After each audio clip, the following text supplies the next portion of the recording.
Hello everyone and welcome to आपकी अपने channel क्रिपीवेस पर, जहां मैं आपको सुनाता हूं रियल और हॉरर स्टोरीज।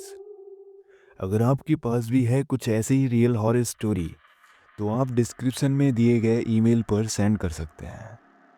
मैं दावे के साथ कह सकता हूं कि आपके साथ भी ये इंसिडेंट ज़रूर हुआ होगा कि आप जब सो रहे हो और सोते सोते आपकी नींद अचानक खुल जाए, लेकिन सोते टाइम आपको ऐसा फील हो रहा था जैसे कि कोई आपको बड़ी बड़ी आंखों से घूरे जा रहा था। तो आपको उठने के बाद कुछ ऐसे ही माइंड में क्वेश्चन आएंगे कि कौन था वो जो मुझे घूर रहा था, या फिर मेरे मन का सिर्फ एक वहम था। आज की कहानी हमारी इसी पर बेस्ड है। तुम सो रही हो लेकिन मैं जाग रहा हूँ।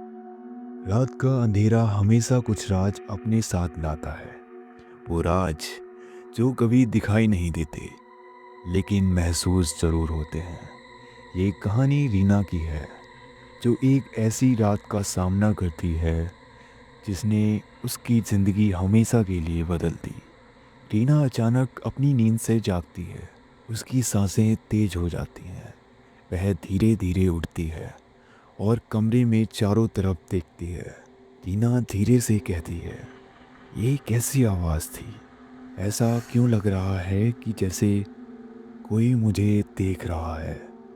रीना ने सोचा कि ये सिर्फ उसका वहम होगा, लेकिन कभी कभी डर सिर्फ एक एहसास नहीं होता, वो सच बनकर आपके सामने खड़ा हो सकता है। रीना चादर के नीचे छुप जाती है। उसकी सांसों की आवाज़ और तेज हो जाती है। कुछ पल बाद रीना चादर हटाती है और कमरे को फिर से देखती है। एक कोने में परछाई दिखाई देती है जो अब हिल रही है। रीना का चेहरा सफ़ेद पड़ जाता है। रीना कांपती हुई आवाज़ में कहती है, कौन है? बाहर आओ। अचानक परछाई उसकी ओर बढ़ने लगती है। कमरे की लाइट्स झपकने लगती हैं और फिर अचानक बंद हो जाती हैं। फिर फुसफुसाहट सुनाई देती है। फुसफुसाती आवाज़ में, तुमने मुझे बुलाया नहीं लेकिन मैं आ गया। रीना डर के मारे चीखती है, लेकिन उसकी आवाज़ जैसे कमरे की दीवारों में दब जाती है।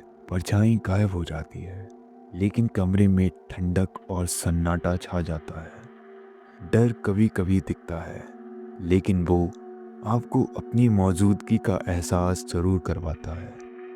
रीना का सामना अब उस डर से हो रहा है जिसे वो नज़रअंदाज नहीं कर सकती। रीना बिस्तर से उठती है और दरवाजे की ओर भागती है, लेकिन जैसे ही वह फर्श पर कदम रखती है, उसे ठंडक का एहसास होता है।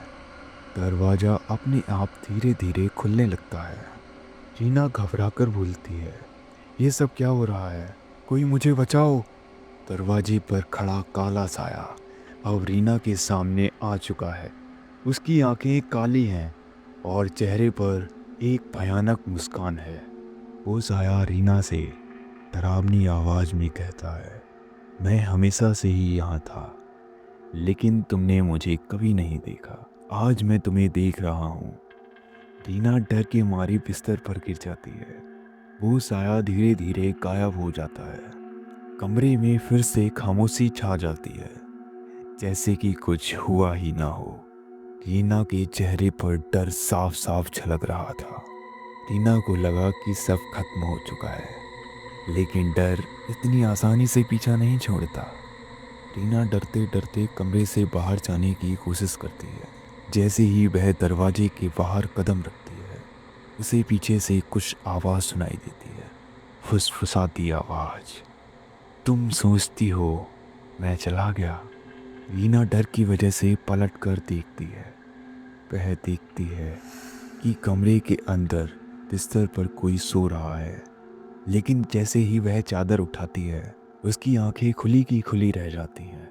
वह लड़की और कोई नहीं बल्कि रीना खुद ही है। रीना खुद से कहती है, ये कैसे हो सकता है? मैं यहाँ हूँ तो वहाँ कौन है? क्या वो सब रीना का वहम था, या सच में कोई उसके कमरे में आया था? कभी कभी डर वो नहीं जो आप देखते हैं, बल्कि वो होता है जिसे आप महसूस करते हैं। क्या आपके साथ भी ऐसा कभी हुआ है? मैं अब भी यहाँ हूँ।